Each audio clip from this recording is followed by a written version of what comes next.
তখন লাগেনি ভিডিও নেই।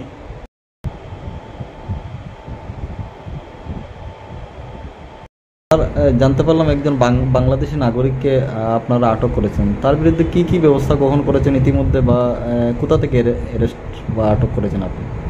গত রাতে আমাদের এএসআই জগনন্দ গোস্বামী, তার নাইট মোবাইল ছিল, তো সে যখন তার স্টাফ নিয়ে সরলা বামুনিয়া এরিয়ার মধ্যে নাইট মোবাইল করছিল, তখন দেখতে পায় যে কিছু লোক একজন লোককে ডিটেন করে রেখেছিল। সে সাসপিসিয়াসলি সেখানে ঘোরাফেরা করছিল।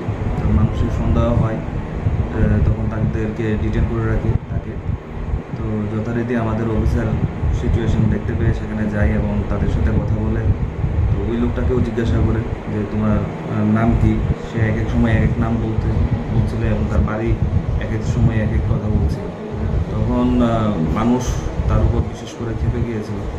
তো ওই এরিয়াতে বিশেষ করে অনেক ধরনের বিগত দিনেও চুরি হয়েছিল। তো মানুষের সন্দেহ ছিল সে এইসব ক্রাইমে হয়তো জড়িত অন্য জায়গা থেকে এসেছিল।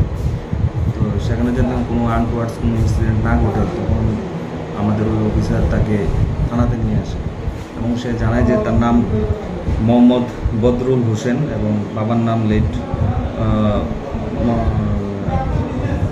আফতাব আলী, মোহাম্মদ আলী, এবং তার বাড়ি কৃষ্ণপুর সাইডে রমনগর। পরবর্তী সময়ে আরও যদি জিজ্ঞাসাবাদ করা হয় এবং সে তখন স্বীকার করে যে সে বাংলাদেশের ঢাকা বাইটাঙ্গা থানা ড্যামরা ডিস্ট্রিক্ট ঢাকা।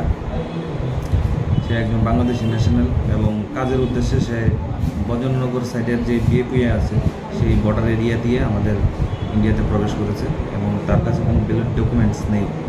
যথারীতি আমরা একটা কেস রেজিস্টার করেছি ওর এগেনস্টে, সেকশন 3 অফ আইপিপি অ্যাক্ট এবং 14A ফরেনার্স অ্যাক্টে। আগামীকালকে ওকে কোর্টে আমরা ফরওয়ার্ড করব। ওর নাম কি স্যার, বাংলাদেশি নাগরিক? ওর নাম বদরুল হোসেন, বাবার নাম লেট মোহাম্মদ আলী এবং বাতানিয়ে